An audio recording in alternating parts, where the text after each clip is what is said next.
সুপ্রিয় বন্ধুরা, আপনারা অল এমসিকিউ এক্সাম জাননি, তার মানে আমেজের পক্ষ থেকে আজ আপনারা সংখ্যা তত্ত্বের একটি অতি উচ্চ মাত্রার জ্ঞান আহরণ করবেন এবং সারা জীবন মনে রাখার একটা টেকনিক দেখবেন। দেখুন, প্রশ্ন বলা হয়েছে নিচের কোনটি পূরণ বা পূরণবাচক শব্দ। দেখুন, এর জন্য 4টি এমসিকিউ আকারে কুইজ আছে, এটি সারা জীবন মনে রাখবেন। এই কথাগুলো আমার মনোযোগ দিয়ে একটু শুনুন, ইজিভাবে মনে রাখতে পারবেন। দেখুন বন্ধুরা, এই 1 নম্বর প্রশ্নের ব্যাখ্যা এবং মনে রাখার কৌশলটা আমি প্রথমে বলছি। তাহলে এখানে দেখুন, মূল কথা হলো এই পূরণের প্রথম অক্ষর কি আছে? প। তাহলে এই যে সংখ্যাগুলো আছে এর প্রথম দেখুন কি আছে, এই যে প্রথমের প্রথম অক্ষর কি আছে? প। তাহলে এই প্রথম, দ্বিতীয়, তৃতীয়, এইভাবে চতুর্থ যত সংখ্যা আসবে এগুলো 100% মনে রাখবেন। এটাকে বলা হয় কি বাচক? এই পূরণবাচক। তাহলে এর সঠিক উত্তর হবে এই ক। এই প্রথমের প দ্বারা মনে রাখবেন এই পূরণবাচক। দেখুন কত সহজ এবং কত ইজি ভাবে আপনি এই সব সংখ্যাগুলো মনে রাখার টেকনিক ইজি ভাবে দেখলেন। এবার বন্ধুরা, এই প্রশ্নের আলোকে আরো আপনার 4টা বিষয় মনে রাখতে হবে। এই যে সংখ্যা বা অঙ্কবাচক সংখ্যা বলতে এই যে 1, 2, 3 এইগুলোকে বলা হয় অঙ্ক বা সংখ্যাবাচক শব্দ। আর এইগুলো যখন বাংলায় লেখা হয় তখন এর নাম হয়ে যায় এই গণনাবাচক। এর আরেক নাম হচ্ছে পরিমাণবাচক। তাহলে যখন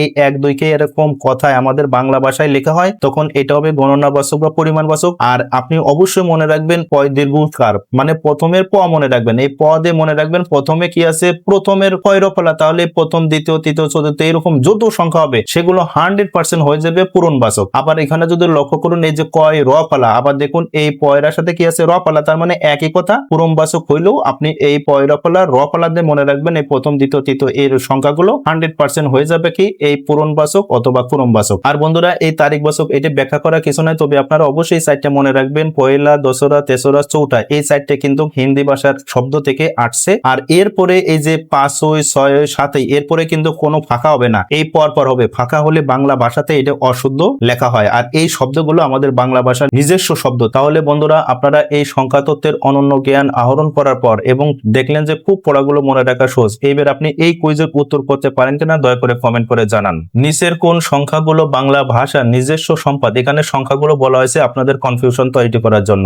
এই 4টা এমসিকিউ ভিতর সঠিক উত্তর কোনটি হবে দয়া করে কমেন্ট করে জানান। আর বন্ধুরা, দয়া করে অবশ্যই এই জ্ঞানমূলক ভিডিওটা আপনি শেয়ার করে দিবেন। আর ইউটিউব এবং ফেসবুক পেজ থেকে দেখলে দয়া করে আমাদের এই পেজ এবং ইউটিউবের সাথে থাকবেন। আপনাকে অসংখ্য ধন্যবাদ।